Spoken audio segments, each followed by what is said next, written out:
friends, colleagues, and people from cities around the world. Welcome to the ICLEI World Congress with the title and the theme of Shaping Our Sustainable Urban Future for All. We are extremely proud as an ICLEI community to continue with this World Congress in an unprecedented time and in an unprecedented way. We have indeed the luxury that the World Congress is starting in 2021, but through a series of events, it will take us all the way through to 2022. I'm here today. My name is Kobe Brandt. I'm as Deputy Secretary General, and it is a huge honor for me to have been given the task to open this really first session of the ICLEI World Congress. And it is with great pleasure that I'm going to introduce a fantastic lineup of speakers to you in this session. More than ever today, our cities, towns, and region are facing unprecedented global change, and we are at the front line of it. So our local and subnational governments have to take hands and take action like never before to address these rapidly changing events and realities all around us in nearly every dimension of urban life. Development challenges, including the global health pandemic, COVID-19 that is with us at the moment, and the increasing impacts of climate change, biodiversity loss, land degradation, the lack of resilience of urban communities and systems, and the need to end systemic inequalities and to better apply technological advancements are just some of the actions that require urgent attention from our subnational governments. The only way forward for us as a community, as always, is to urgently and collectively and strongly reverse this trend. We now have a unique opportunity to redesign our shared urban future and our relationship with the planet, build back better, to ambitiously and with newly shared resolve, co-create a new journey for all to develop resilient, inclusive communities and rights-based transitions to discontinue the unsustainable approaches that have become so obvious through the global 19 pandemic in the last year and a little bit more, and the initial recovery attempts. In the decade now upon us, we may well have the last and also very best opportunity granted to humanity to create a new, accessible, and just urban world that is inclusive, sustainable, and resilient for all. To guide us in achieving these goals collectively, the ICLEI Network, all of us collectively, have worked together to update the strategy for 2021 to 2027, our guiding strategy, which includes 5 pathways for sustainable development. Leaders from the ICLEI organization will today present this strategy, along with presentations from newly elected ICLEI members and leaders who will help guide this strategy and the implementation thereof in the years ahead. We'll also hear very concrete examples from local and regional governments from around the world who are already advancing this work. So I want to really today pay tribute and say congratulations to the wonderful new leadership of ICLEI, and at the same time also take a moment to pay tribute to our 400 plus dedicated co-colleagues who work with us in the ICLEI secretariats around the world, working with our cities, working with our regions, making a difference on the ground. We know it's often very hard work, very long hours, and your dedication is what inspires me and most of us who are speaking here today. Thank you very much. I would like to now hand the floor to a wonderful, innovative city that is a beacon of hope and light for many of us, and represented here by, in fact, the very mayor herself. This city is also going to be the host, is indeed from today onwards the host of our ICLEI World Congress. It's the city of Malmo, and it's Madame Catherine Jamet, the mayor of the city of Malmo. Very, very proud co-host of the ICLEI World Congress, host city. To you, we say thank you for taking hands with ICLEI and for hosting our World Congress in 2021 through to 2022. Over to you, Mayor Jamet.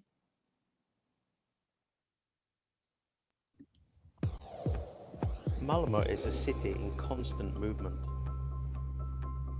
A post-industrial city reinvented as a dynamic knowledge centre, built on cultural diversity, youth and sustainable development. With courage, creativity and curiosity, we test the solutions of tomorrow.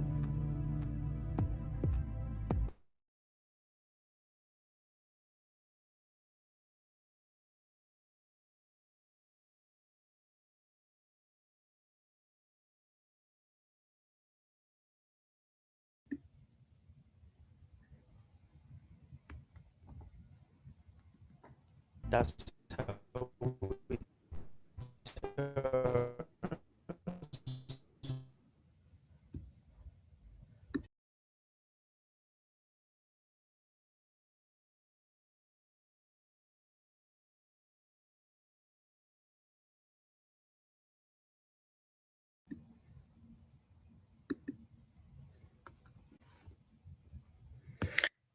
Welcome everyone to the ICLEI World Congress 2021 and 2022.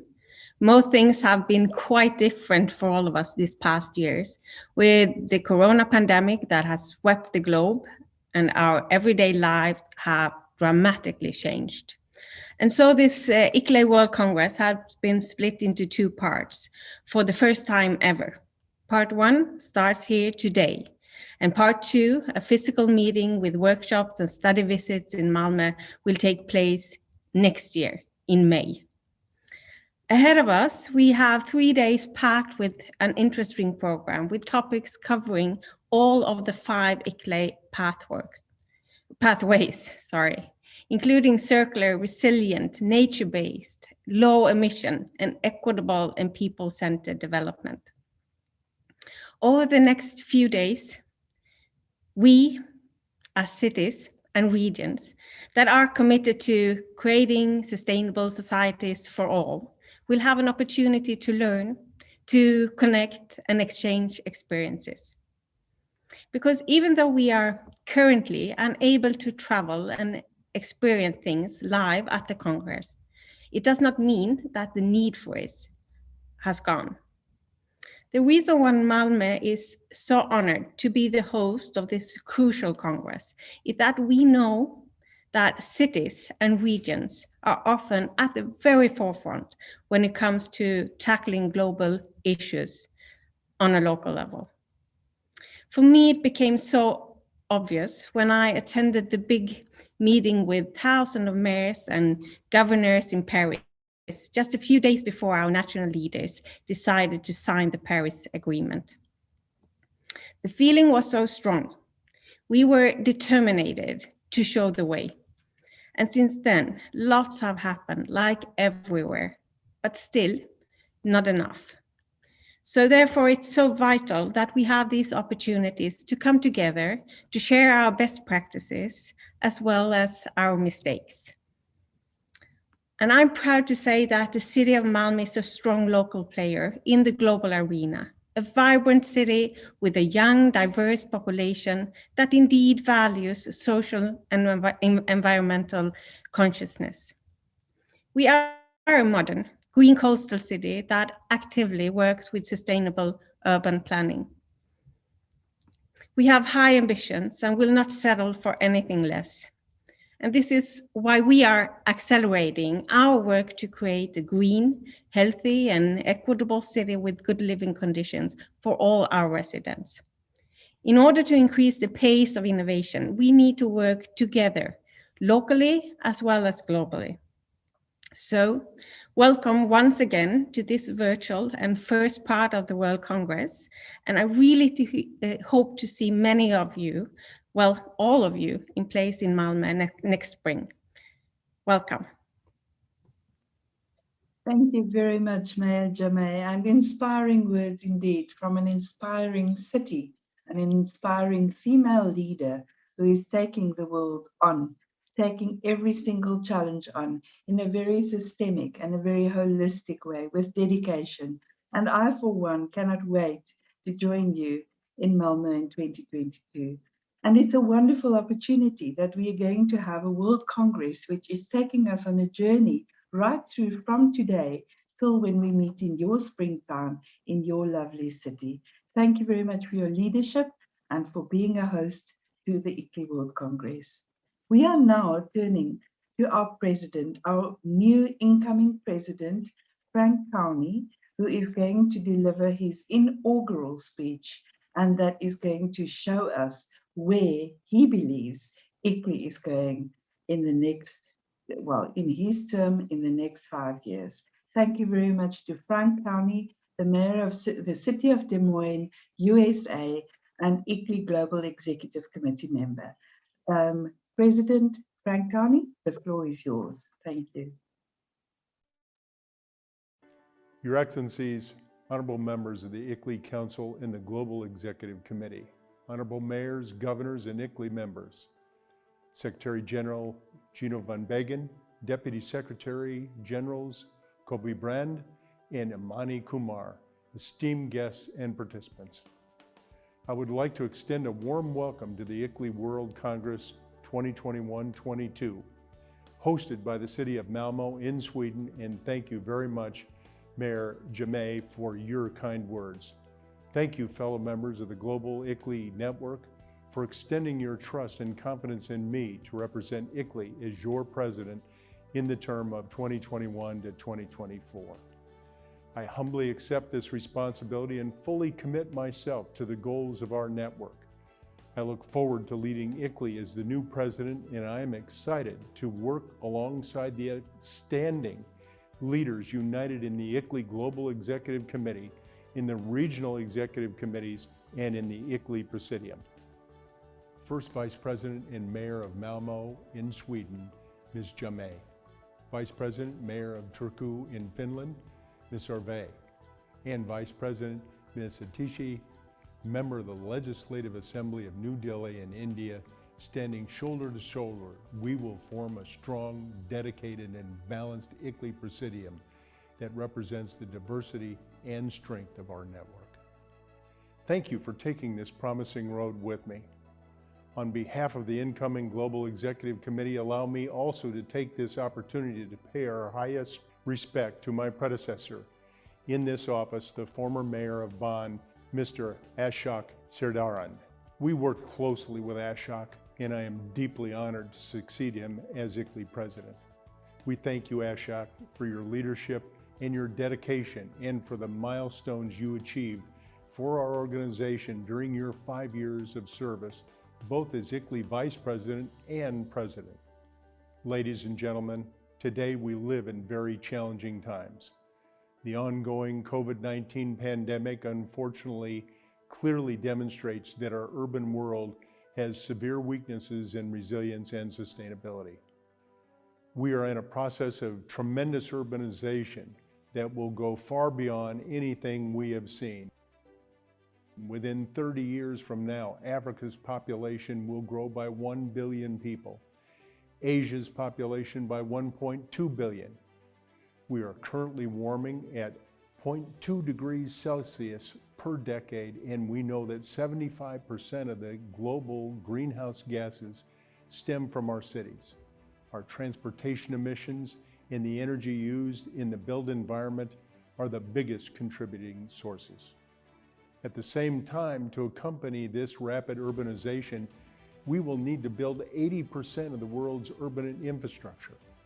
If carbon-heavy metals are used, it shall lead to huge carbon emissions, in which in turn triggers further global challenges.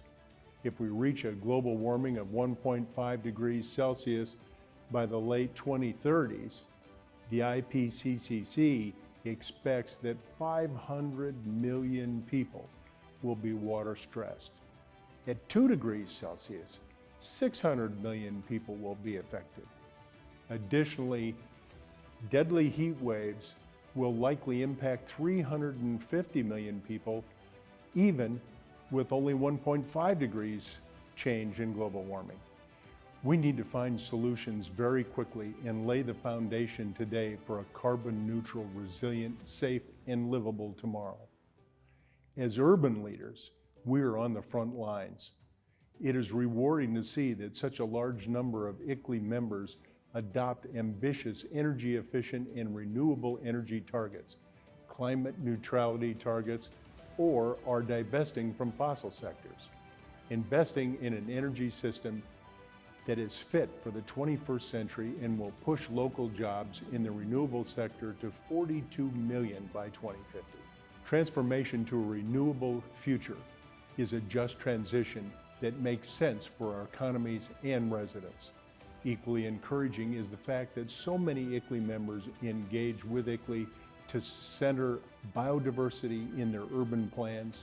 Protecting and enhancing urban biodiversity not only serves nature, but also provides nature-based solutions such as green space, parks, or green roofs, which all reduce air pollution and heat islands. Similarly, the fact that the entire world is spending billions of dollars to mitigate and recover from the COVID-19 crisis shows us that we need to adopt a broader understanding of resilience in our jurisdictions and consequently integrate preventive risk measures in our urban planning and municipal operations. We must be ready not only for the dire impacts of climate change, but for any external events that impact our communities. Otherwise, as cities and regions, we will increasingly lose our capacity to take action. We urgently have to work on decoupling our urban development from finite sources and instead build our urban systems and local economy on resources that are reusable, recyclable, or replenishable. Only in this way can we minimize and prevent destructive ecological impacts and promote equitable distribution of resources. And finally, we as elected leaders must put at the center of our sustainability efforts our people, their rights, their needs, their health, their well-being, and their equitable, just, and fair treatment under all conditions and under all circumstances. Ladies and gentlemen, we are gathered here virtually in Malmo to more than ever drive sustainable urban development. As the ICLEI president, together with my colleagues in the ICLEI Presidium and the members of the global and regional executive committees, I am eager to drive forward our newly adopted ICLEI Malmo Commitment and Strategic Vision 2021 to 2024. This strategic vision is an ICLEI compass that will help you to manage our rapidly changing urban and global environment and tackle the challenges which I just mentioned. The strategic vision is inspired by the needs and experiences of our members at local and regional levels, and it unites us in the delivery on global sustainability goals through 5 critical and strategic pathways, which are closely linked: achieving low emissions, resilient, nature-based, circular, and equitable people-centered development. Together with my colleagues, I will act as a steward of this strategic vision, both towards our members as well as towards our partners, other levels of government, and the international community.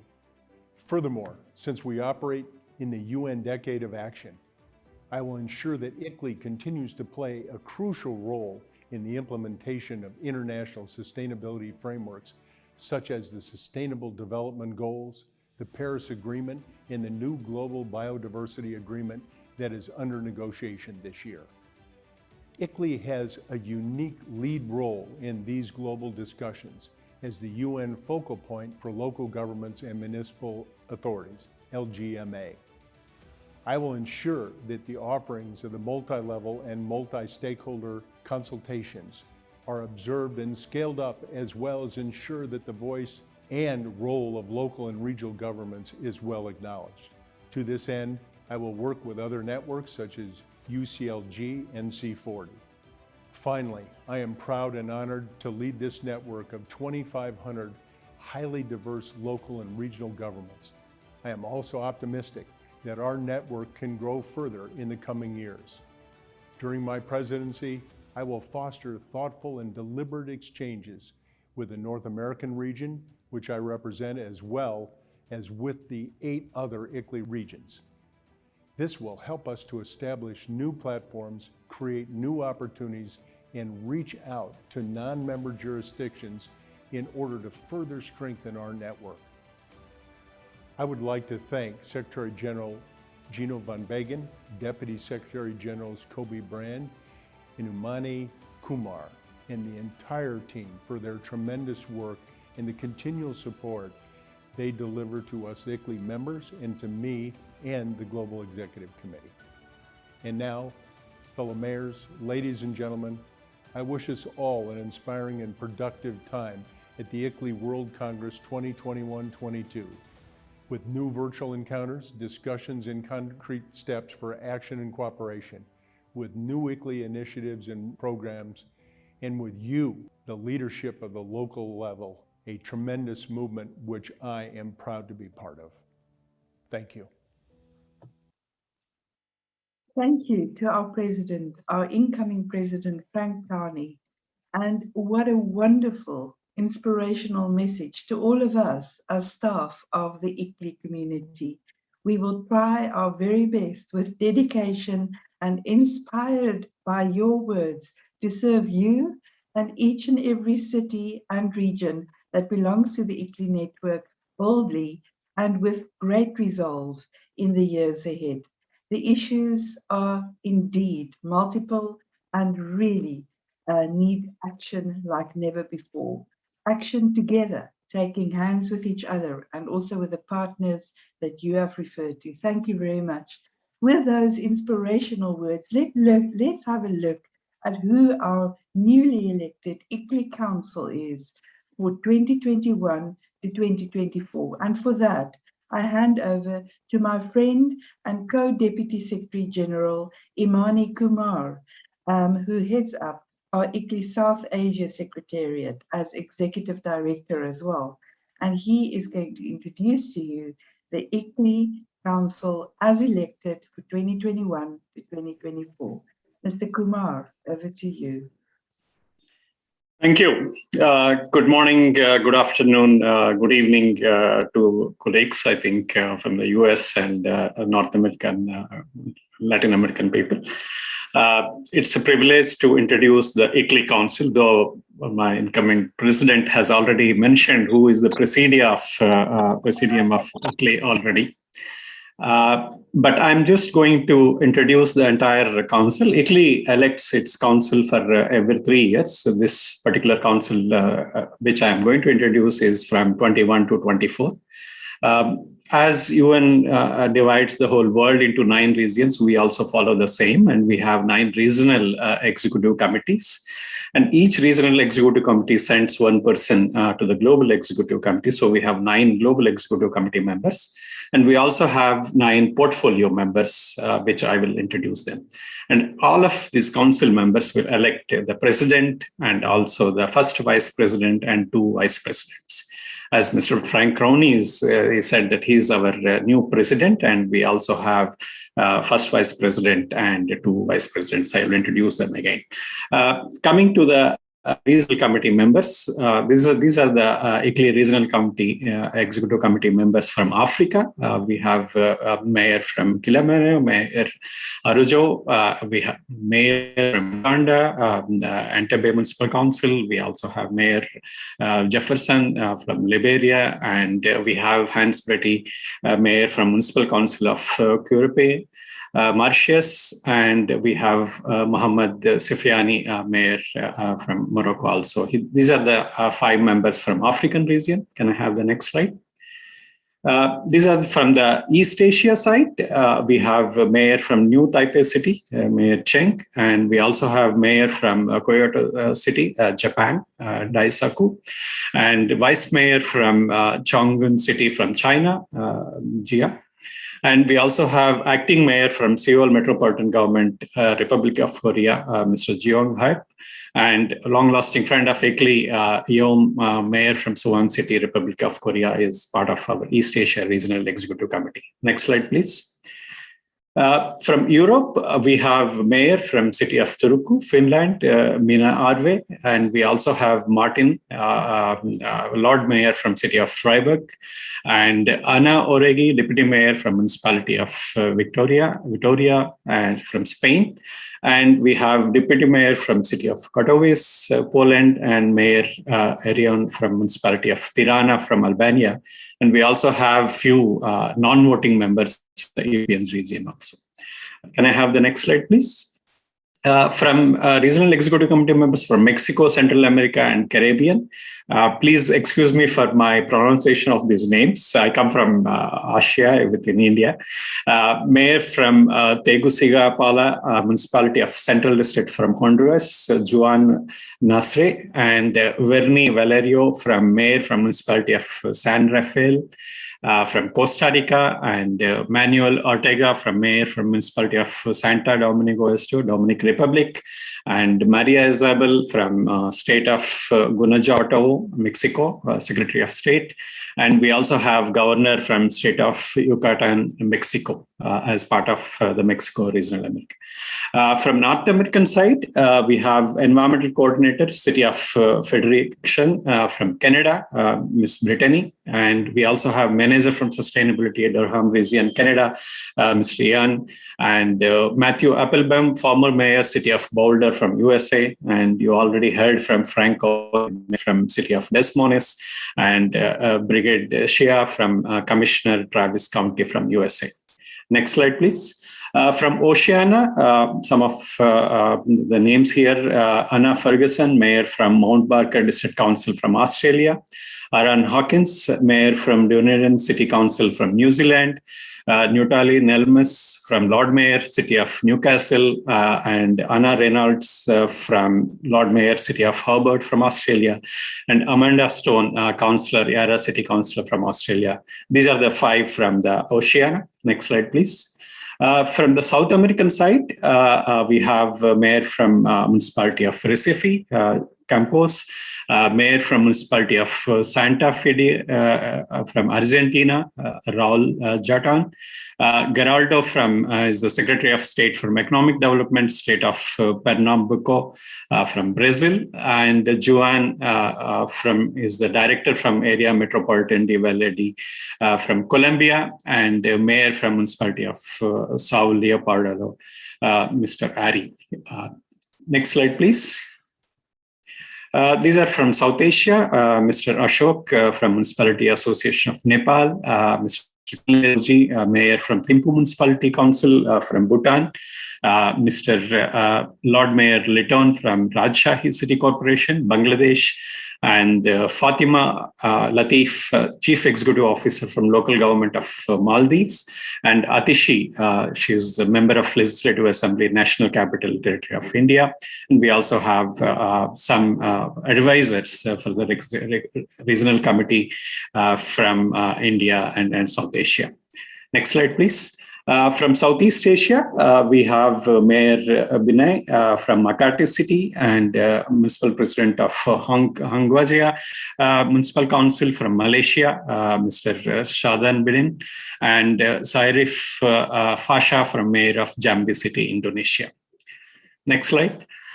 These are the regional seats. I don't want to take all the names. As I said that we have 9 representatives. These names have been already been mentioned to you, who are going to represent from each region, all the 9 regions, into the Global Executive Committee. Next slide, please. We also have, as I said, that portfolio seats. We have Alex Jiang, China Envoy, is the Executive Director from Eco Forum Global, China. And for the climate action and low emission development, we have 2 representatives as a portfolio members. Lord Mayor from City of Bonn, Ms. Donner, and Mayor from Turkey, Mustafa Tunçsoyer, is the Izmir Metropolitan municipality. We have from the circular development, Minna Arve from Mayor, City of Turku, from Finland. And for global multilateral representation, we have the acting mayor from Seoul Metropolitan Development, Republic of Korea. Next slide, please. For other portfolio seats for nature-based solutions, we have a governor from Mexico, Mauricio, and two representatives, resilient development and risk management. We have Mayor Arajao from Kelamone and Ma'am Atishi from New Delhi. And for urban research and sustainability challenge solutions, we have Kathy Wok, senior fellow from Informed Cities, University of Melbourne. And for innovative financing, we have Mayor Binay from Makati City in Philippines, and Mayor City of Malmo, Mayor Catherine, representing the sustainable circular and innovation procurement on that. Next slide. These are our presidium members have been mentioned by my president already. Frank Coney is actually president for the next session that is starting from 21 to 24. And Mayor Jame from City of Malmo, she is going to be our first vice president. And we have two vice presidents, Minna Arve from Mayor of City of Turku from Finland, and also Atishi, ma'am, she is the member of Legislative Assembly from National Capital Territory of Delhi. So this is the new council of ICLEI, and looking forward to their leadership. And thanks for this opportunity, and I will hand it over to my colleague, Kobi. Kobi? Thank you very much, Imani Kumar, for that wonderful introduction to our new leaders. I fondly remember when we all stood together and looked at our leaders for a group photograph when we were together in Montreal. And today we are also going to take a group photograph. So I just quickly want to do one or two house rules, reminding you that at the end of the session, we are going to take a group photo. So please, at that stage, even if you were not a speaker here today, we're going to ask you to turn on your camera and help us just to take a few slides so that we can have this virtual group photograph at the end of the session. We are also wanting to remind you that, of course, at the bottom of your Zoom screen, you can see a little earth. And if you click on that earth, you'll be able to choose the language of your choice. Today we have English, Spanish, and Chinese as optional languages for yourselves to choose your preferred language from. And then, last but not least, I do also just want to remind you that this session is recorded. And for you participating in this session and for those making interventions, we therefore take that you have given consent to be recorded in this session. And with those very few housekeeping rules, it is now my absolute privilege and honor to welcome to you and to all of us to this forum, our Secretary General, Gino van Begin, dedicated in his cause, steadfast in leading our teams and our organization to new heights in this decade of action, this daunting decade of action lying ahead of us. Gino is going to present to us our new ICLEI Malmo strategy and our work plan for 2018 to 2024. And Gino, with that, we know that it is geared to deliver impact, local impact, at global scale. So thank you, and over to you, Gino van Begin. Honorable mayors and governors, deputies and council members, ICLEI members, distinguished guests. It is an honor and privilege to present to you the new ICLEI Malmo Commitment and Strategic Vision 2021-2027. This strategic vision has just been adopted by the ICLEI Council and serves as a policy guide for you, our 2,000 members and network cities, to coherently accelerate sustainability in your jurisdictions. And for us, the 400 experts working at ICLEI globally, to provide a strategic framework for over 350 projects and programs, which we will implement together with you each year. The ICLEI Malmo Strategic Vision follows our former ICLEI Montreal Strategic Vision, which has guided our network's activities over the past 3 years.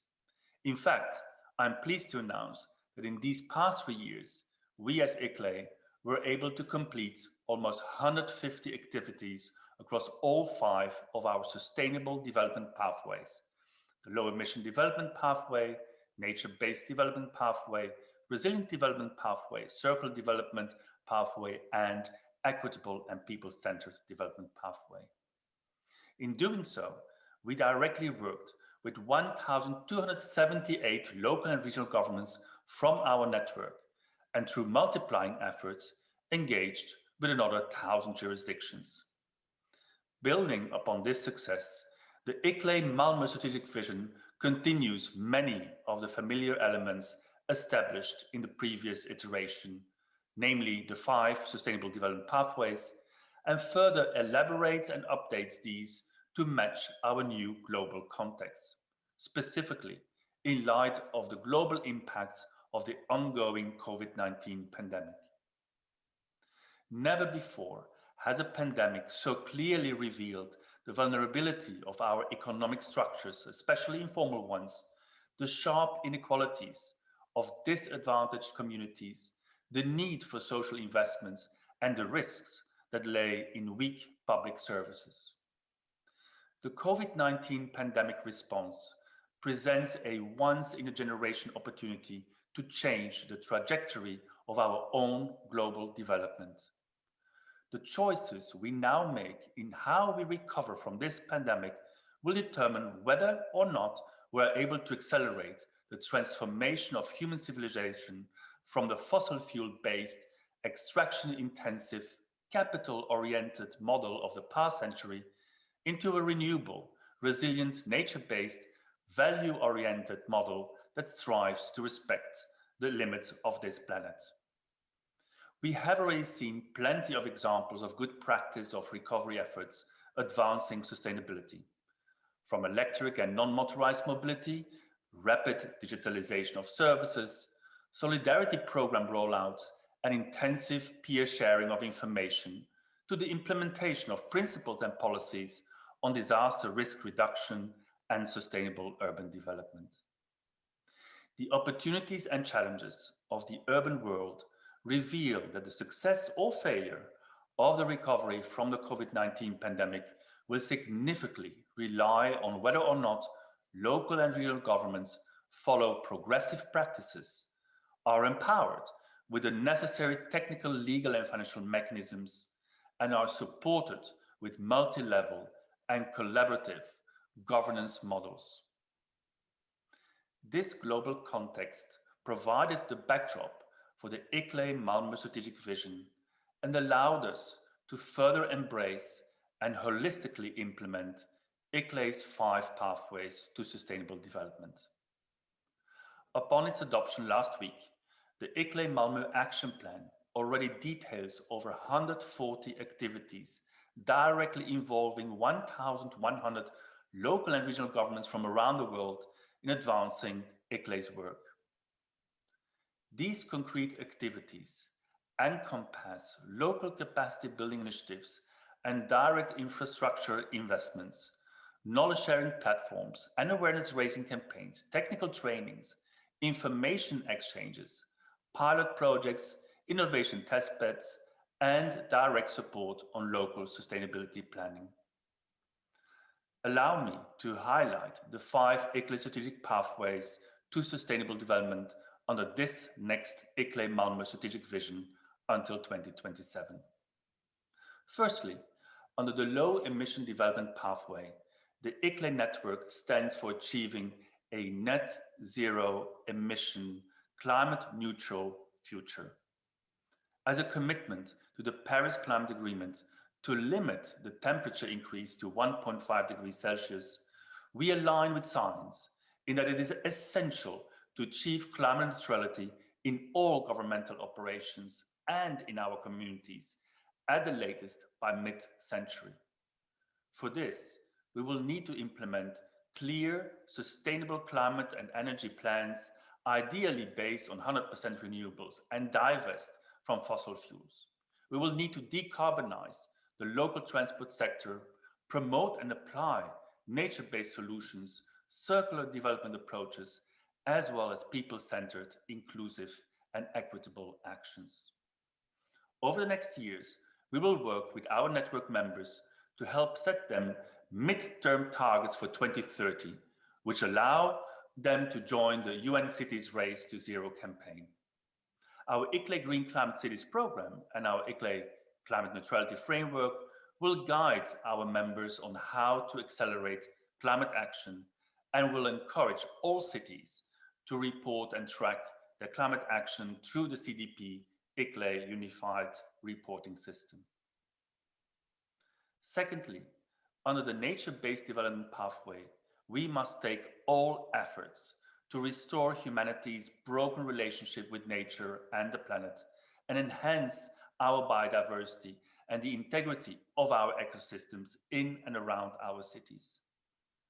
Our ecosystems underpin our local economies, and we depend upon them for the social integrity, well-being, and the resilience of our communities. We will therefore assist in the development of whole of government and whole of society plans, strategies, and initiatives that use the potential of nature to provide essential ecosystem services and identify payment for environmental services options to generate resources for example, reforestation or renaturation actions, water conservation, and protected area designation. ICLEI Cities with Nature and Regions with Nature platforms will help us to share, connect, pioneer, and learn together in our journey to reshape the city of today to one in which nature is an integral part of the lives of all who live, work, and play there, and wherein nature can thrive. As a key part of these first two pathways for sustainability, we must continue to decouple urban economic development and well-being from resource consumption and waste generation. Over the last 3 years under the Circular Development Pathway, we have made good experiences with seeking collaborative action with citizens, businesses, and the research community to promote a just transition from a linear to a circular economy. Our economic system should no longer rely on fossil fuels or other destructive resource extraction. Instead, we shall aspire to become zero-waste cities, towns, and regions, to have our residents practicing a lifestyle of a maximum carbon footprint of 2.5 tons of CO2 emissions per capita, and to integrate a circular development mindset and practice into all our municipal services.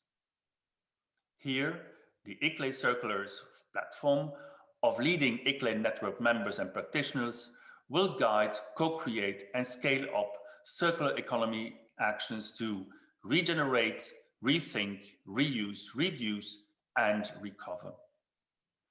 COVID-19 revealed that more than ever, our ICLEI members must urgently engage in a robust, resilient development pathway to make resilience a core part of all local sustainability strategies and to prepare for new risks and impacts that take into account the rights and needs of the vulnerable of our communities. The ICLEI resilience methodology and our partnership in the UNDRR Making Cities Resilient 2030 campaign will support the design, the creation, and the implementation of such resilient-oriented actions and activities, and will allow our cities to join the UN Race to Resilience campaign. Finally, any development, and certainly sustainable development, must be equitable and people-centered. We must build just, livable, and inclusive urban communities.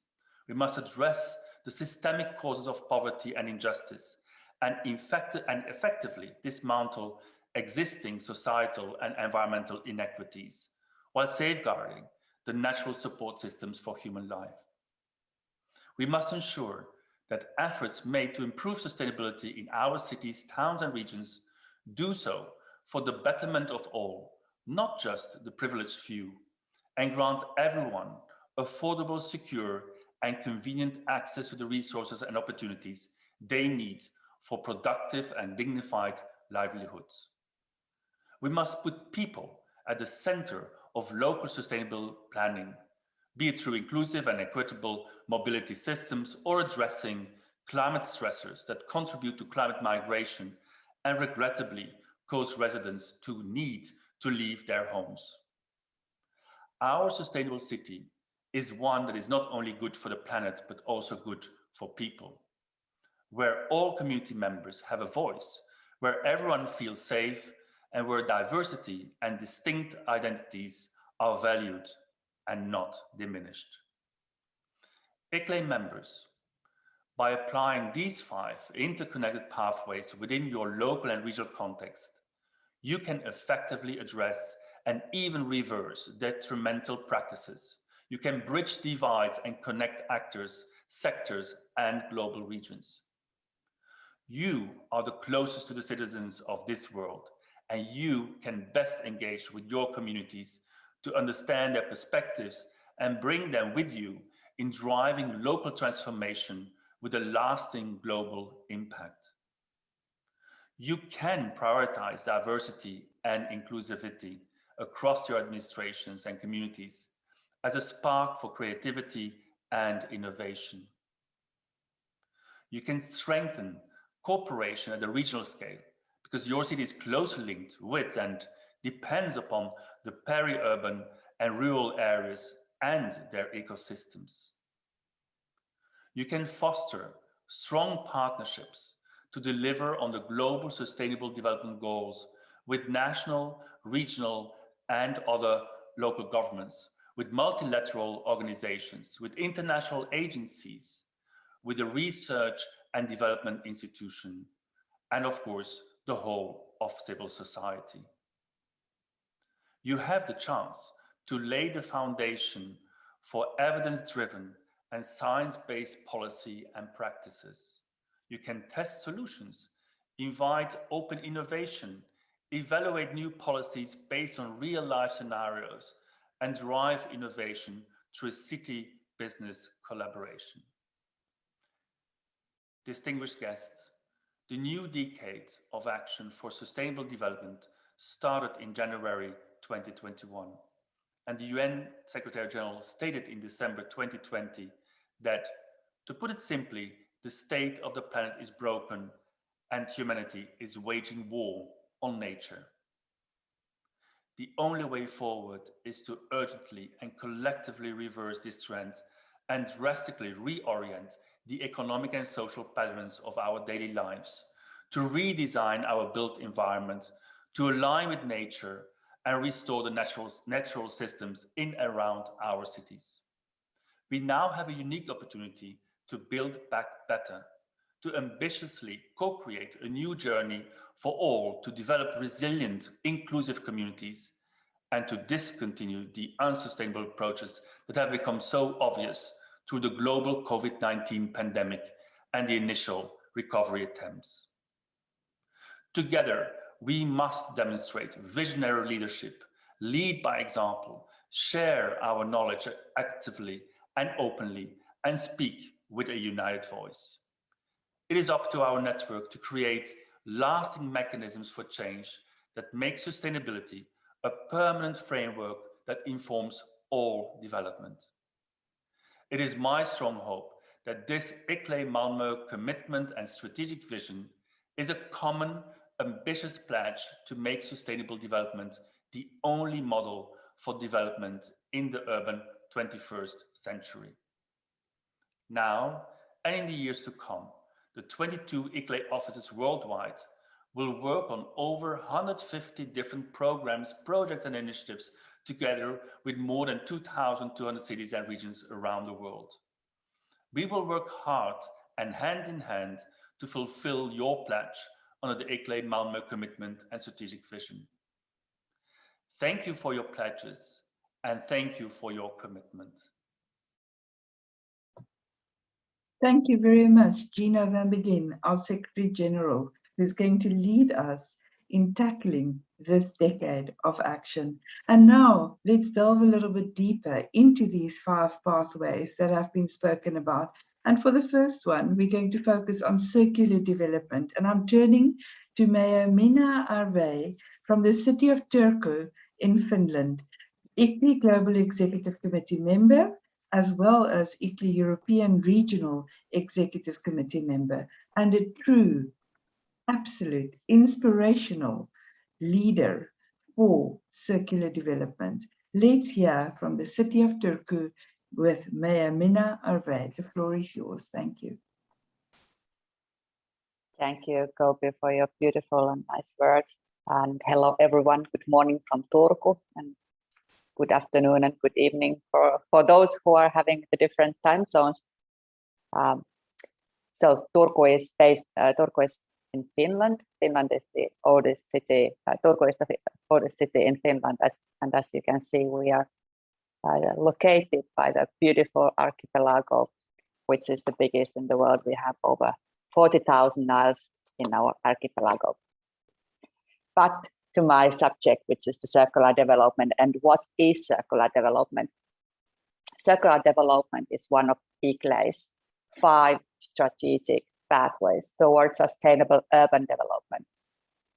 This pathway is about fundamentally rethinking how resources are consumed and managed to decouple urban and economic development from resource consumption, encourage equitable access to resources, and create closed-loop urban and peri-urban systems.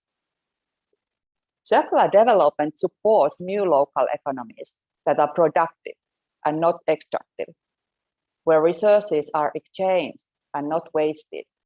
More importantly, circular development is a means to achieve a number of other sustainability goals, such as climate neutrality. Why does Turku focus on circularity and how this came so big issue, an important issue for myself? Turku started focusing on the circular economy to strengthen its climate ambitions.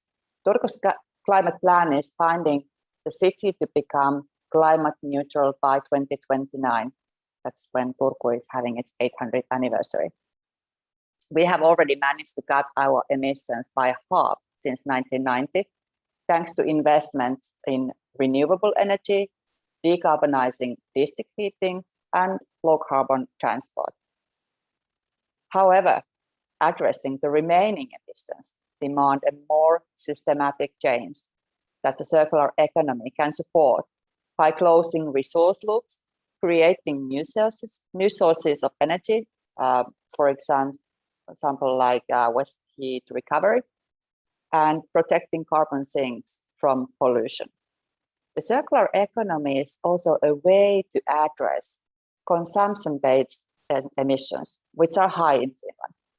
And this is very important because consumption-based emissions, the emissions induced by consumption in cities but arising elsewhere, are likely to be at least as high as the emissions directly linked to a local production. Circular development offers opportunities. In addition to supporting climate action, the circular economy also offers opportunities to preserve and enhance biodiversity, promote social equity at the local level, and support local economic development and also COVID-19 recovery. Our focus on circular economy innovations in Turku has helped create new jobs, new competence, new competitiveness, and of course have generated a strong network around it. And that's also helped us to be resilient with the COVID-19 crisis. Circular Turku roadmap. We are planning the roadmap to the Circular Turku, and we are currently planning it together with over 200 stakeholders, a set of 25 holistic interventions across 5 sectors to facilitate the circular economy transition in the city and the surrounding region. The roadmap will build clear links with climate action, biodiversity protection, and social equity, and will be released in June 2021. So we are going towards it quite soon.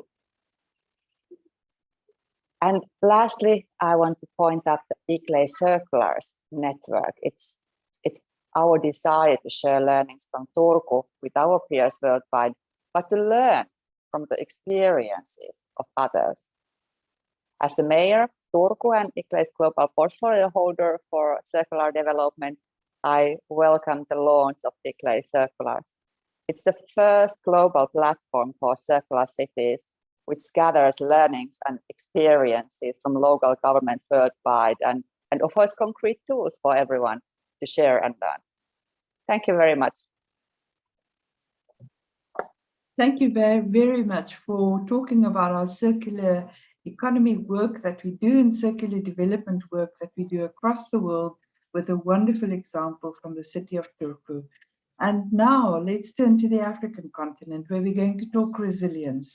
I'm very proud to introduce to you Mayor Manuel D'Araújo from the city of Quilimane, Mozambique, for those who don't know, and ICLEI Global Executive Committee member, as well as a long-standing and dedicated member of the ICLEI Africa Regional Executive Committee. And Mayor Manuel is going to talk to us about resilient development, a portfolio he co-shares in ICLEI. You see, our leaders do not only lead us in regional capacity or at global capacity, they also take on in a very professional manner these dedicated pathways and make it their own and guide us also at technical level. Mayor D'Araújo, the floor is yours. Thank you very much.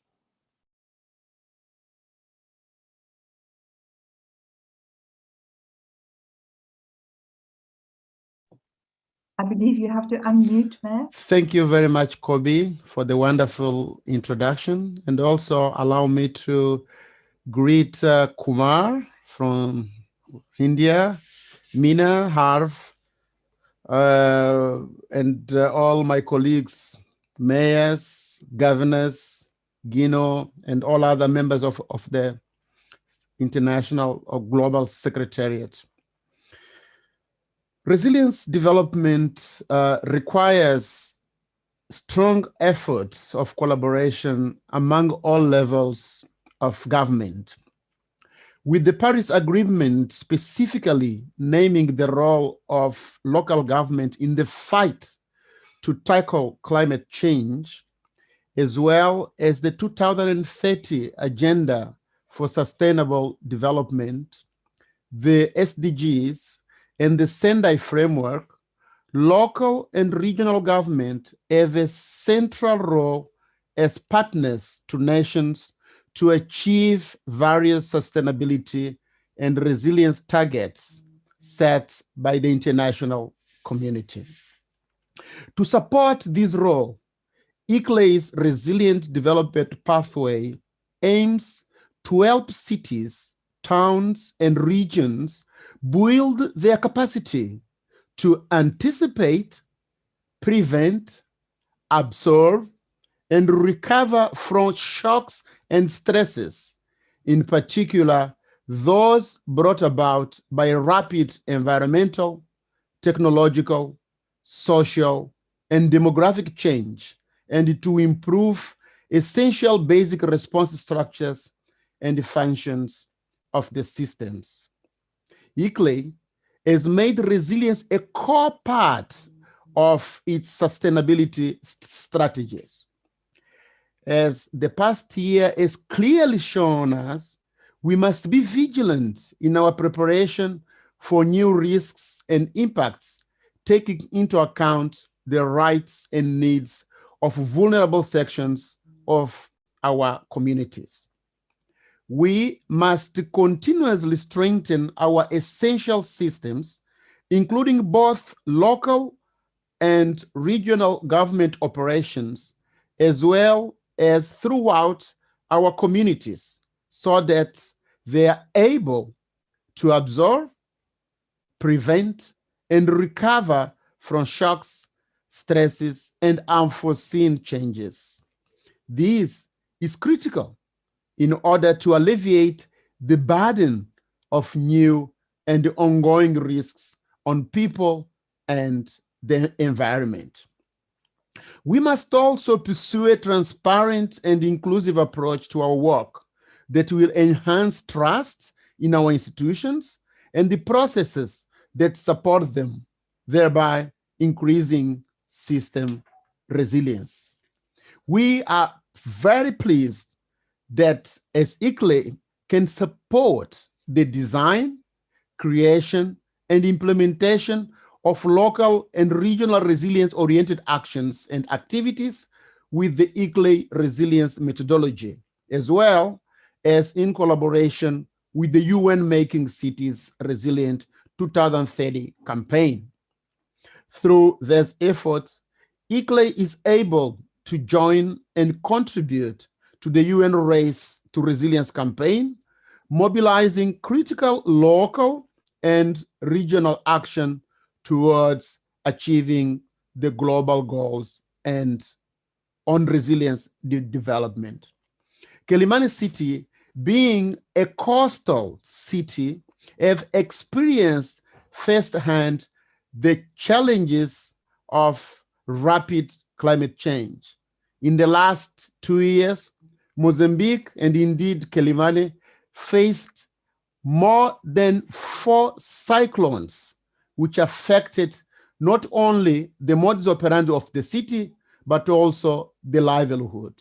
Therefore, we have experienced firsthand these challenges, and the role of local leaders, the mayor, and the other institutions was of paramount importance to increase the awareness of our citizens about risks, but also to assess and contribute to rapid recovery. As I always mention, in the last 2 years, for example, the city of Beira faced a cyclone which destroyed it more than 90%. And it was local leaders who were there from the first minute to accommodate the challenges and also be able of coming up with a quick strategy to recover and provide resources to those affected. So we are really determined in pushing forward the ICLEI's agenda on resilience development and also equip ICLEI's cities or all the members with tools that allow them to assess the risks that cities do face. Thank you very much. Thank you very much, Mayor, for those inspirational words coming from Mozambique, from the coast of Mozambique, one of the areas that is predicted in sub-Saharan Africa to be worst affected by climate change in the years to come. So building resilience, being prepared is certainly a priority across sub-Saharan Africa, but particularly also in our coastal areas. And we know we cannot do that without the helping hand and the free services that nature actually provides to us. So let's turn to nature-based development and biodiversity and the imperative to restore and rebuild and protect our ecosystems. Joining hands with Governor Villa de Sol from the Yucatan province in Mexico and our very, very eloquent Mayor Valerie Plant, who is our global ambassador for local biodiversity action based in Montreal, who is dedicated to make sure that the next COP15 is going to come up with a very strong decision on cities and regions. We now introduce to you our newly elected Councillor Amanda Stone from the Yarra City Council in Australia, newly elected as Global Executive Committee member, and also the ICLEI Oceania Regional Executive Committee member, dedicated to nature-based solutions, to nature and biodiversity. Councillor Amanda Stone is going to work closely with our other leaders to provide us with technical and political guidance in this portfolio of nature. Over to you, Councillor Stone. Thank you, Kobe, and good morning, afternoon and evening to everyone joining this launch today.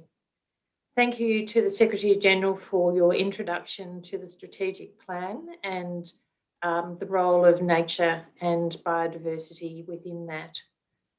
The biodiversity and ecosystems in and around our cities underpin our local economies And we know that more than half of our global GDP depends on nature, and that many so-called free services provided by nature are yet to be accounted for. Things like carbon sequestration, temperature control, purification of the air. Our communities depend on these services for their own social integrity, well-being and resilience, as highlighted by the Secretary-General. Through its nature-based development pathway, ICLEI strives to protect and restore humanity's broken relationship with nature and the planet, while respecting, treasuring and enhancing biodiversity and the integrity of ecosystems. We understand the importance that natural resources, air, water, soil and food all play in sustaining life and health in our communities and on our planet. And we all prioritise healthy local environments that respect, protect and nurture these resources and their respective systems in ways that enrich biodiversity and strengthen ecosystems. To this end, ICLEI actively promotes initiatives to drive wide-scale behavioural change in urban communities towards lives lived in harmony with nature and within our planetary boundaries. And we also support the principles of the One Health approach, where we clearly understand that human health and well-being are intrinsically linked to the health and well-being of the planet itself. This behavioural change can be a slow journey, but when we involve citizens themselves through things like citizen science projects and partnerships, change can be sustained and embedded in communities, and it can grow organically. My own city of Yarra has drawn on best practice globally, combined with local knowledge, in adopting our very own nature strategy in 2020. One of its 4 key action areas is engaging our citizens in connecting and enhancing nature in their own city. My city is named after a river, the Yarra, and its tributaries. These are biodiverse, rich waterways and provide important habitat, but they're in the middle of a city of 5 million people and threatened by rapid urban development upstream. Using citizen science projects to monitor the health of waterways and biodiversity will help see how these species can successfully live in cities and how citizens themselves can share the development of an evidence base and help protect the systems that they rely on. We also recognise that we have much to learn from Indigenous land management and the knowledge built over 50,000 years of the traditional owners. We actively engage with the Wurundjeri Woi-wurrung people, who bring cultural values and cultural practice to natural resource management in an urban setting, rehabilitating ecosystems and creating productive and biodiverse landscapes that are capable of supporting future generations. Partnerships like this are key to behavioural change and a deeper understanding of our natural environment in cities and its care. Behavioural change can also be driven through example. My city is responding to our community's expectations that a rapidly growing city can also be sustainable by developing zero carbon building standards, where new buildings will have to meet rigorous requirements. And in fact, in order to be zero carbon, they will have to make use of ecosystem services.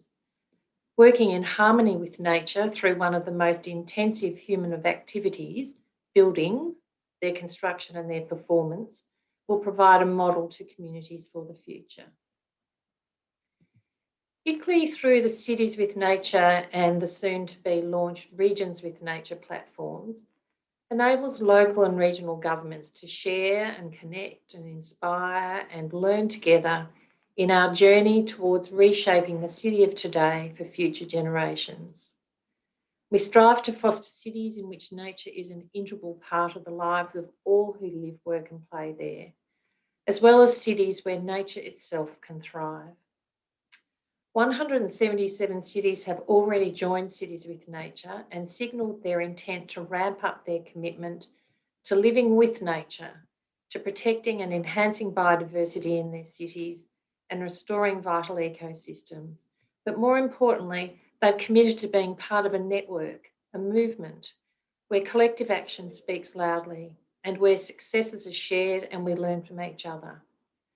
I commend all those cities who've joined, and I urge those cities and regions who understand the value of nature to their citizens to consider joining too. It's free, joining's simple, and the commitment from you is to simply take advantage of the tools and resources on the Cities with Nature website, the peer guidance and exchange that you will receive through the network, and to report and share your achievements. By using these platforms to showcase your commitment and to report on your progress towards your achievements, you will help to highlight and share our successes for the benefits of all.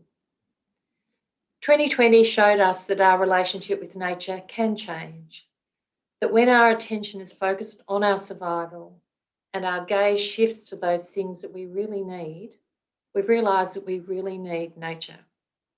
We have a unique opportunity to redesign our shared urban future and our relationship with the planet.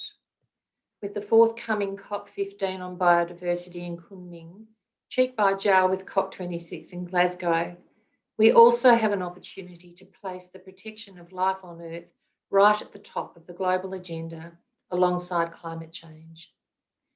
Through the efforts of our members, and especially those joining Cities with Nature and Regions with Nature, ICLEI aspires to promote a movement towards a global economy that factors in the environmental, planetary health and human well-being as a key measure of prosperity, health and well-being for people and our planet.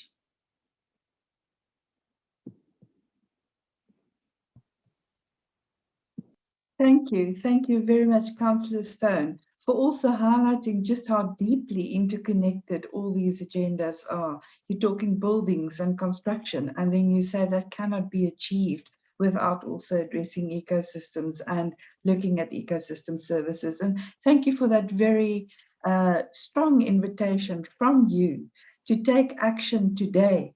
We have no day to waste in this decade of action by joining Cities with Nature. As you say, it is free and easy to join, and we would like all ICLEI members and many, many more cities and regions around the world to join that platform. Thank you for highlighting this very important portfolio as we set out to make peace with nature together. And now, connected very closely to that theme, we are turning to Turkey, and we're going to focus on what for many is a critical and maybe a pivotal pathway in ICLEI, our low emissions development pathway, through which we take concrete actions as a community to lower emissions and to look for a cleaner and better and climate safer world. And for this, we're turning to the Mayor of Izmir Metropolitan Municipality in Turkey, Mayor Tunç Soyer, who is also ICLEI's Global Executive Committee member. Mayor Tunç Soyer, the floor is yours. Thank you very much. Thank you so much, dear President Kovni, Vice Presidents, members of Global and Regional Executive Committees, Secretary General Van Begin, distinguished members, colleagues, ladies and gentlemen.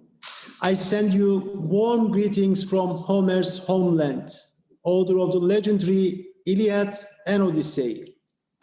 I'm honored to be elected as the co-chair of the Climate Action and Low Emissions Development Portfolio of ICLEI, along with Mayor of Bonn, Katja Dorner, and our advisors, Mayor Mahmoud, Mayor Taylor, and Vice Mayor Koro. Through the low emission development pathway, ICLEI aims to achieve a climate neutral future for cities, towns, and regions worldwide. With this pathway, we will accelerate integrated climate and energy action at the local level, supported by comprehensive and coherent investment portfolios. We will also ensure strong collaboration between every levels of governments in order to develop effective policies and actions supported with the spirit of global solidarity. We aim to achieve climate neutrality in our local and regional governmental infrastructure and operations and within our communities by 2050 at the latest. To help us get there, we set midterm targets for 2030, and we will be reporting our progress through the CDP ICLEI Unified Reporting System. Across the world, we are aware that several ICLEI networks have declared climate emergency, committed to climate neutrality, transitioning to 100% renewables, and divesting from fossil fuels. Through Green Climate Cities program and climate neutrality framework, ICLEI will be ready to mobilize its network cities and regions to UNFCCC Race to Zero campaign, including my city, Izmir. ICLEI will also continue to lead the global UNFCCC advocacy of our constituency. I believe that goal for a carbon neutral world is possible.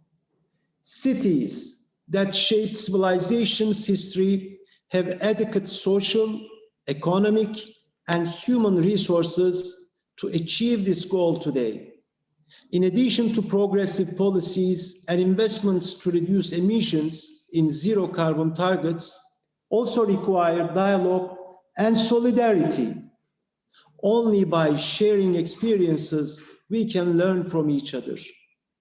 This crucial role of cities are becoming an integral part of climate diplomacy.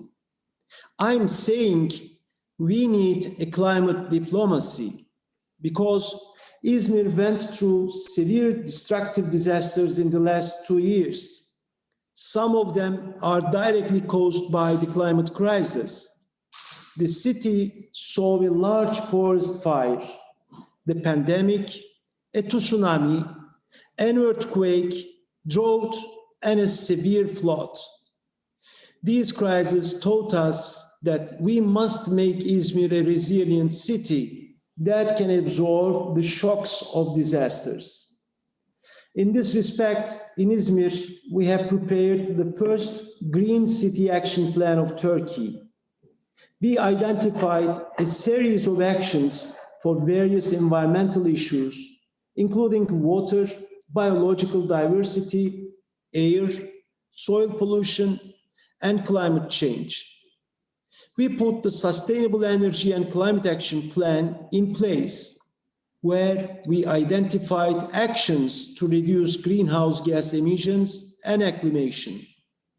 We also created a plan of action for land use, waste management, buildings, environmental and biological diversity, energy, public health, civil defense, state of emergency, water management, agriculture, and forestry, and transportation. Within the scope of the Covenant of Mayors and the Declaration of Will for the EU Paris Climate Agreement, Izmir CCAP set a goal of 40% reductions of greenhouse gases until 2030. These plans were prepared in collaboration with the European Bank for Reconstruction and Development. We introduced a comprehensive program, namely Izmir Agricultural Vision, to reduce the carbon emissions stemming from agriculture. Izmir's projects to reduce carbon emission are many. For example, Izmir has the first electric bus fleet in Turkey. We generate the bus fleet's electricity from solar panels placed on the roof of municipal buildings. As one of the most important port cities of the Mediterranean, Izmir has always been a dynamic city that connected Asia and Europe. This connection was not only commercial, but also cultural, transforming Izmir into a cosmopolitan city. This unique position made the city a boundary spanner, spreading commodities, knowledge, values, and policies across the Mediterranean.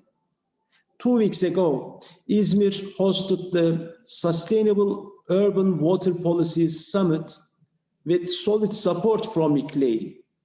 A manifesto on water and climate signed by 22 largest cities of Turkey, where 41 million people live.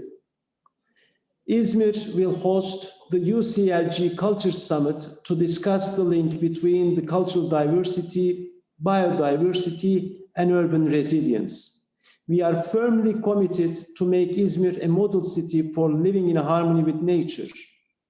I'm happy to take this commitment with my role in the ICLEI Global Executive Committee. We will build together a more concerted municipal effort to fight against climate crisis. Thank you very much for your confidence invested in us. Thank you very much to you, Mayor Tunç Soyer. What a wonderful example, what a beacon of light and hope that you are shining in your region. And thank you also for bringing a convergence of all these pathways together in such a bold green plan, which is concrete with concrete goals and actions that you are planning. You are inspiration to all of us. Thank you very much for this presentation. And as we now have reflected on low carbon development and the importance of low carbon development, we cannot now not turn to the fifth global pathway, which should probably be the first and the ultimate global pathway, people-centered, equitable development and people-centered development. And for that, we turn to one of the biggest cities in the world. We're going to India now, to the capital territory of Delhi, where we're going to hear from member of the Legislative Assembly, Atishi Malena, and ICLEI Vice President. Very proud to have you as our Vice President, Mayor Atishi Malena, from the National Capital Territory of Delhi, and also a member of the ICLEI Global Executive Committee. Let's talk about this very, very important agenda for us, equitable and people-centered development. The floor is yours, Atishi Malena. Thank you so much, Kobi. It is an honor to be speaking here on this issue, which is very close to my heart personally, as well as to the work that has been done by my party and my government in Delhi in the last 6 years. As you know, we all live in times of unprecedented urbanization. More than half of the world's population already lives in cities. And it is projected that by 2050, this will increase to more than 2/3 of the world population. As more and more people are looking to cities for a better quality of life, the existing infrastructure of our cities is not equipped to provide them with this quality of life. In fact, it is so stretched that a large number of cities today find it hard to provide equitable access to even the most basic of civic services, like education, healthcare, water, transport, clean air to breathe.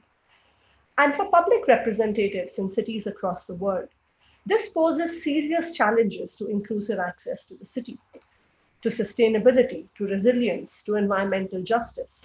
And for every individual, irrespective of their community, their gender, their caste, their color, their actual right to the city. And I think this is where the issue that we are discussing, equitable and people-centered development, becomes so important. And each of these issues, if you were to see in the past year, has been exacerbated by the COVID-19 pandemic. In Delhi, a city of 30 million residents, we come face to face with this challenge of equitable and people-centered development on an everyday basis. I'm a member of the Legislative Assembly from a constituency called Kalkaji, and just the 300,000 people who live in this constituency bring me personally face to face with these challenges on a day-to-day basis. Despite many challenges in the last 6 years, the city of Delhi has really emerged as a unique model of success for what I believe is equitable and people-centered development. And I feel that the work that has happened there in the last 6 years is a model of success, not just that can be emulated by different cities in India, but across the world, especially in the developing world, where there is a challenge, where there is a lot of pressure on cities because of migration from rural areas. In the last 6 years, we have been able to build a model that is based on radically altering the quality and access to key civic services, such as public education, public healthcare, transport, clean water, low-cost uninterrupted power supply. And providing these services, not just to a small segment of people, but to the entire population. 6 years ago, when Aam Aadmi Party, the party that I belong to, and Aam Aadmi Party literally translates into English as the party of the common man. 6 years ago, when we came into power, we were a new party. We were fighting elections for the first time. And we brought with us dreams, we brought with us promises of a city that would work for everyone, of an education system that would work for everyone, of a health system, of a transportation system.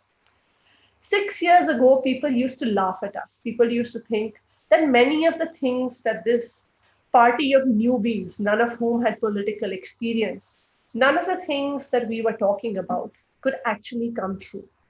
But I think what the last 6 years have really shown is that change is possible. That if you do have the right intent and the political will, then equitable and people-centered development is possible for such a large population. And I would like to highlight some of the key changes that the Aam Aadmi Party government, the government of the common man, has been working on in the last 6 years, which I believe can be translated into different parts of the world. Number one, public education. Public education is very much at the heart of any equitable development. And in India, in Delhi, like in all other parts of the world, especially in developing countries, there is a deep, deep divide between private education and public education. A small elite goes to private schools. A large number of the residents of Delhi were sending their children into public schools where the quality of education was extremely poor. In the last 6 years, with heavy investment, with almost a quarter of the city's budget going into improving public education, with providing high quality infrastructure to schools, with providing high quality teacher training by focusing on bridging learning gaps, public schools for the first time in India have been made aspirational. Public schools have now been consistently outperforming private schools for the last 4 years. And it is this transformational journey, which I feel is one example of the kind of equitable development that Delhi has seen. Second, another very important dimension of equitable and people-centered development is actually access to healthcare. Again, deeply divided healthcare systems exist in a country like India and existed even in a city like Delhi till 6 years earlier, where you have a small segment of population with access to extremely high quality healthcare via private hospitals, and a large number of people have to rely on overcrowded government facilities without adequate doctors, without adequate medicines availability. The Aam Aadmi Party government has taken the Mohalla clinic model. The Mohalla clinic is a medical clinic of the locality. It has taken these Mohalla clinics to every locality in Delhi. This has meant that you have a low-cost model of primary healthcare that is available to every citizen in the city. Now, no citizen of the city will not have access to healthcare because they do not have the ability to pay for it. Every citizen via these Mohalla clinics gets access to free medicines, free medical consultation, and free diagnostics. Number three, resources, natural resources like water and electricity. Again, like all mushrooming cities, all large cities across the world, the access to natural resources has been deeply, deeply divided. In Delhi, there existed at least 40% of residential localities that did not have access to pipes running water. In a lot of cities in the developing world, you have a lot of what is called unauthorized construction that has come up over the last few decades. And yet legal frameworks did not allow proper infrastructure to be built in these areas.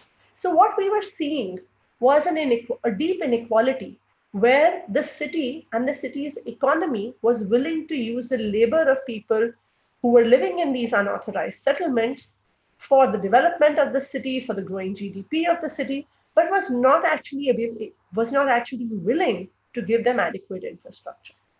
In the past 6 years, water pipelines have reached more than 500 new residential localities, which probably has to be a record across all cities in India.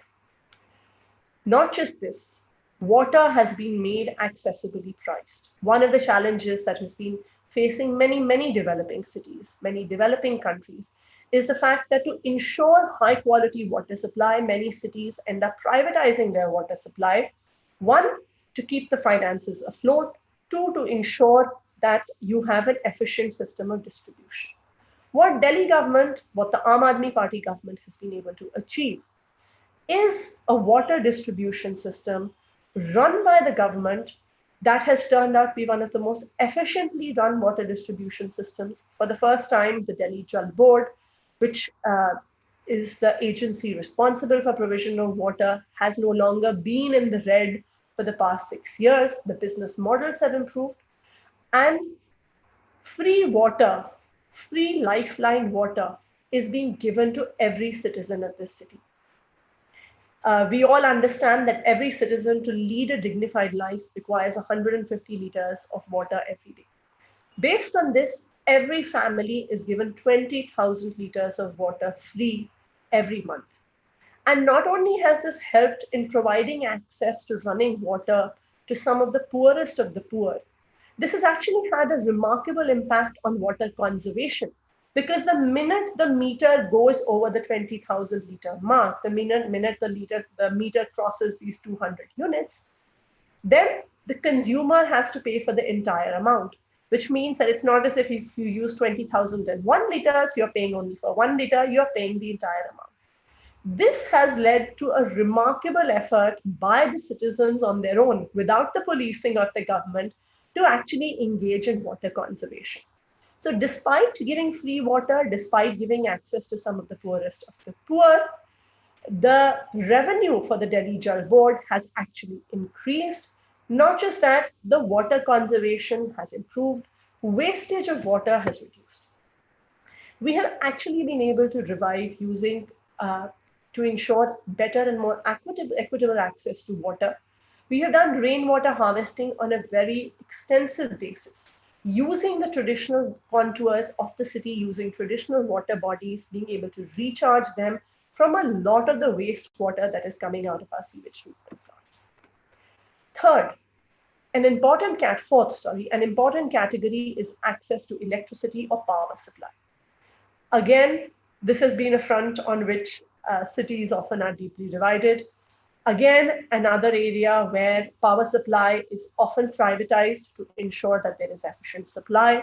Again, an area where this efficiency comes at great financial cost, where the poorest of the poor, where some of the lowest socioeconomic groups end up paying the highest price for this basic resource that every citizen requires. In Delhi, we have been able to ensure some of the most efficient distribution of electricity. Number one, the power distribution companies that 6 years ago were in the red have now been able to come up with effective business models. And yet, Delhi has the cheapest electricity in the whole country. Delhi provides 200 units of electricity, again, lifeline electricity to every citizen of this city free of cost. Not only has this 200 units of electricity and 200 units of water, 20,000 liters of water, been able to provide every citizen of the city with access to these basic resources that are required for every citizen, but more importantly, by ensuring that this is a hard stop after which the citizens have to pay for however much water or electricity they use, we have been able to introduce a system of water conservation and electricity conservation without any serious policing by the city. Finally, Delhi government has initiated in the last few months one of the most progressive electric vehicle policies, where we are now looking to shift all government vehicles, all government owned and used vehicles to electric vehicles, and are setting up a massive infrastructure across the city so that people who are choosing to buy private cars can actually charge their vehicles in different parts of the city.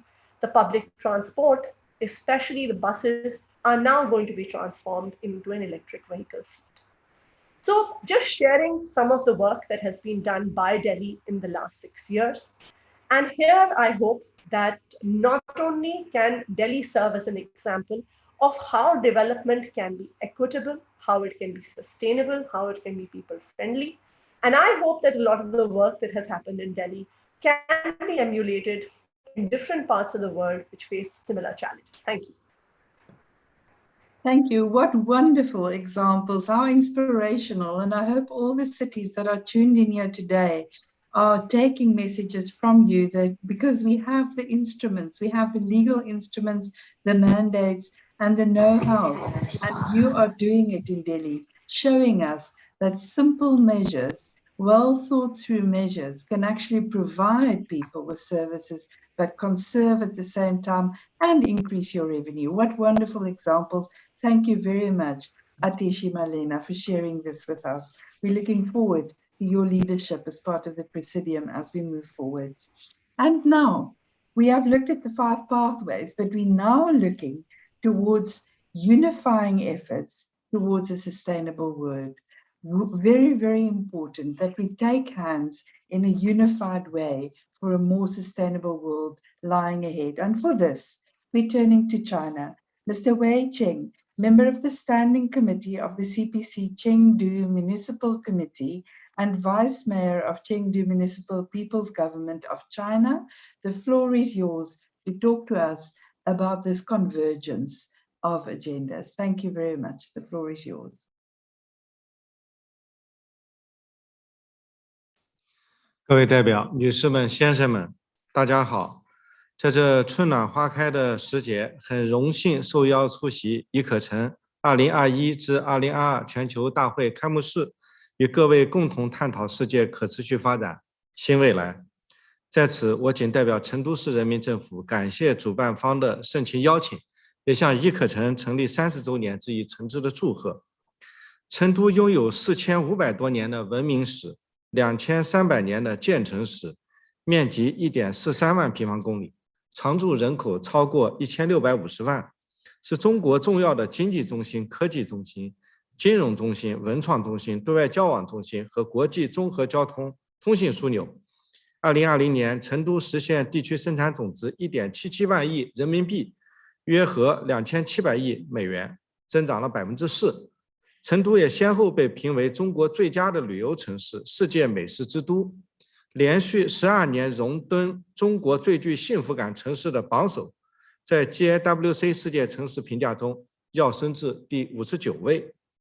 成都呢，依照创新、协调、绿色、开放、共享的新发展理念，来推进城市的建设、绿色建设和发展，努力践行把成都建设成为一个践行新发展理念的一个可持续发展的公园城市示范区。一是通过坚持创新发展，为公园城市注入了澎湃的动能。我们把绿色低碳创新作为城市战略转型的一个关键核心，推动城市发展与新一轮科技革命和产业变革同频共振，强化了前沿科技力量的引培，搭建国家级创新平台119家，飞机制造、超高清显示、网络安全等领域研发能力居全球的前列，打造开放型绿色低碳现代产业体系，加快建设14个产业生态圈、66个产业功能区和2800万平方米高品质的绿色科创空间。绿色新经济企业的数量达到45.8万户，独角兽企业有7家。 新职业人群规模位列全国第3，也是成为中国最适宜新经济发展的城市之一。二是坚持协调发展，构筑城市共荣共兴的新格局。我们深入推进以人为核心的新型城镇化，促进城乡协调融合发展，城市经济人口综合承载力显著增强。高起点规划建设东部新区，建设了1275平方公里的龙泉山城市森林公园。 来实现这个古老而又现代的城市空间格局的绿色转变，建成区面积超过了1000平方公里。同时呢，也加快构建互利共赢的区域发展共同体，加快推动成都与周边德阳、眉山、资阳3市同城化发展，推动成渝经济圈在绿色可持续发展理念下共同发展、共同进步。3是坚持绿色发展，彰显美丽宜居公园城市的底色。我们大力推动绿色低碳循环发展，促进经济社会发展全面低色绿碳转型，力争2025年率先实现碳达峰，并且按照绿水青山就是金山银山的理念，加快建设大美公园城市厚植自然生态的本底，深入推进船头产业的低碳转型，加快打造山水生态、乡村郊野等6大公园场景，累计建成天府绿道4408公里，建成区人均绿地面积已经达到14.9平方米，森林覆盖率达到40.2%，市民可以推窗见绿，开门见景。同时，我们也积极倡导践行绿色低碳的生活方式，轨道加公交加慢行绿色交通体系加快构建，轨道交通运营里程已经达到558公里。同时呢，在全市积极推行生活垃圾的分类，实现了生活垃圾无害化处理已经达到100%。第4是坚持国际门户枢纽建设，打造开放的新引擎。我们也主动融入“一带一路”建设，构建国际立体开放交通，打造内陆开放经济的新高地，着力形成国际通道优势。成都天府国际机场将于今年6月正式投运，成都也将成为中国第3个，继北京、上海之后第3个拥有双机场的城市，国际航线达到130条，国际班列连接境外59个城市，中欧班列累计开行量已经占到全国的40%。同时呢，加速提升开放型经济发展的水平。去年呢，成都市实际利用外资增长了10%，进出口总额增长了23.9%。在成都的世界500强企业达到305家，全球金融中心指数排名上升了，达到世界第43位。获批在成都设立的领事机构已经有20个国家。同时呢，成都也蝉联中国国际化营商环境建设标杆城市的称号。第5呢，是实施幸福美好生活10大工程，共享城市宜居品质。我们致力于推动城市发展的成果，惠及全体市民，持续增强人民的获得感、幸福感和安全感，构筑全覆盖多层次高品质公共服务供给体系。一般公共预算民生支出占比每年超过65%，民生和社会事业全面进步，社会保障体系也更加完善，全面优化共建共治共享治理体系，来打造15分钟的社区生活服务圈，加速完善城市安全重大风险防控体系，公共应急效能显著提高，城市安全韧性系统性不断增强。女士们、先生们，我们也衷心希望宜可城能够继续关心关注成都的发展，也期待与大家分享成都建设公园城市示范区的理念和经验。我们诚挚的欢迎大家在疫情结束之后能够到成都走一走看一看，逗趣熊猫，游览名胜，品味美食，感受这座传统而又时尚的城市带来的独特魅力。谢谢大家。Thank you very, very much from that inspirational message from Chengdu. And certainly I can't wait to come and enjoy the gastronomical and other wonderful features of your city. And indeed, Chengdu is making ripples around the world as an example with your Park City initiative linked to all the other sustainable development initiative. Congratulations to you, Vice Mayor Wei Cheng, and all the people of Chengdu. And now, ladies and gentlemen, before we move to the last part of this opening plenary, it is time to switch on your cameras very briefly, please, for a group photograph. We wish it could have been safe and in person, but we will do this in Malmo next year in spring. But for now, switch on your cameras, please. Put up a big smile, and maybe, because we are ICLEI, let us just all say ICLEI, and take a group photograph for us for a memory for years to come. Thank you very much for switching on your cameras and for taking this picture. I'm just going to let everybody do that for a few seconds longer. We are taking group pictures at the moment, and keep that smile going. If you don't feel like smiling, just say ICLEI, because if you are not inspired by now about the world of ICLEI, what will inspire you? The task at hand is big, but we stand strong, united, and we are ready for the decade to come. Thank you for having switched on your cameras. You're welcome to keep them on, as I'm now handing back to our wonderful host city, Malmo, some concluding remarks before we make announcements that are important for the days ahead. And I'm turning again to Mayor Katrin Jamé from the city of Malmo in Sweden, where we will gather next year in person for some concluding remarks before we make an administrative announcement. Thank you, Mayor Jamé. The floor is yours. Thank you, Kobe. There is so much good being done in cities and regions all around the world, and all of the examples mentioned with that of circular development in Finland, resilient development in Mozambique, nature-based development in Australia, low emission development in Turkey, and equitable and people-centered development in India show both the depth and the variety of the types of challenges and solutions that are being dealt with all around the world. In Malmo, we work with the 5 different ICLEI pathways in various ways. When it comes to circular development, one of the examples of how we are working with this is the creation and use of the world's first large-scale automated textile recovery plant.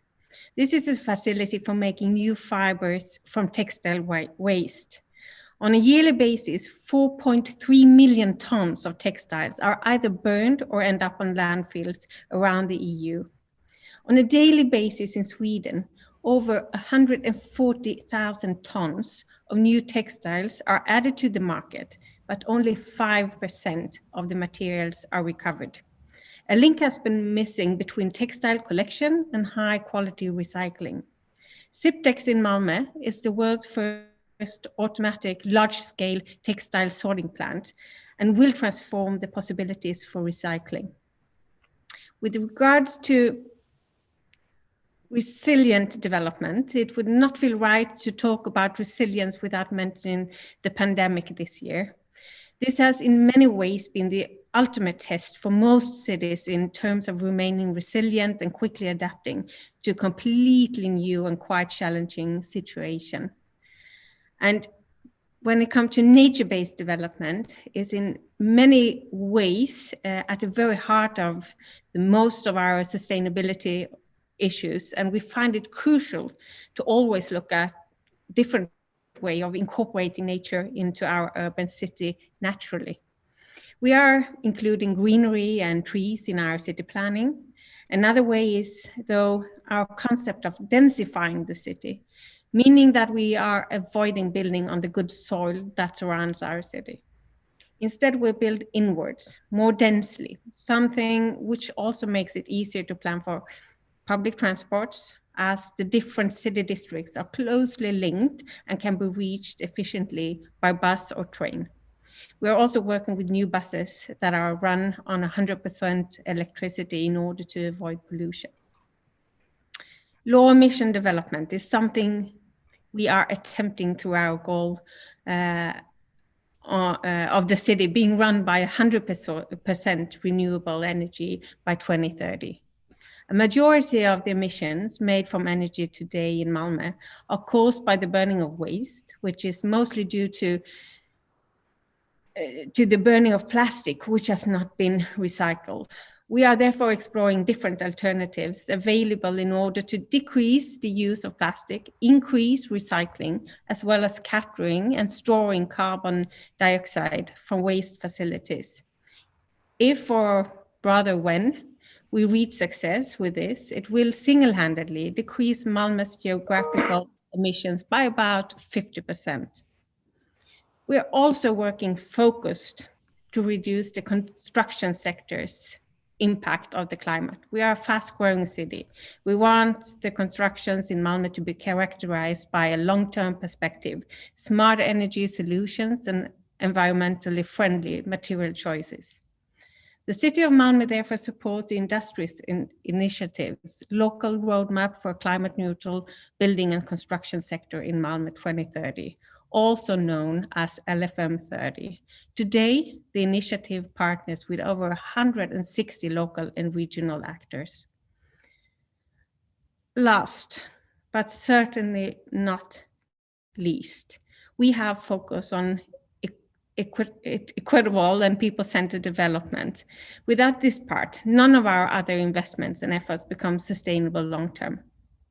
One way in which we have done this is through incorporating the UN Sustainable Development Goals, the SDGs, into our own City Council goals. We have done this because we believe that the only way forward is to combine all the perspectives, and we need to ensure that people are at the very heart of our initiatives. And I will talk about this in a greater detail in this afternoon session. So for now, thank you very much. Thank you very much, Mayor Jamai. And it is now my pleasure to invite you to join us in these upcoming days, starting this afternoon, 4 p.m.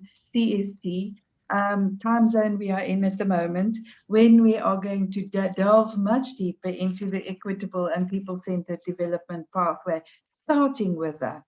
Other upcoming sessions, you can see these on your screen coming up now. Make sure that you check the ICLEI World Congress website. It's just worldcongress.iclei.org, and it's coming up there in your chat box at the moment. Please have a look there to keep you up to date. Throughout the rest of 2021, we will explore critical topics in sustainable urban development as part of the ICLEI World Congress 2021-2022, with a dedicated webinar series, The Road to Malmo. And that series is going to kick off on the 28th of May and will continue until we meet in Malmo in spring next year, future and safe travel providing. On 11 to 13 May 2022, we will gather in person in Malmo, if able to, depending on the pandemic, at that moment in time, for the Malmo Summit. And as far as the global health crisis permits us to do so, we will exchange with each other and inspire one another even further on best practices in local sustainable development and learn firsthand from Malmo and others on the wealth of sustainable initiatives on the ground. The event will have 3 days of core programming, 11, 12, and 13 May, for participants, featuring strategic high-level dialogues, building on the themes explored during this year, as well as exciting technical visits, in-depth workshops, and multiple networking opportunities, especially suited for in-person participation. Thank you all and see you in Malmo. But let us start this journey together that we launched this morning. Join us this afternoon, join us tomorrow, in the days ahead and in the months ahead on the road to Malmo. Thank you very much and good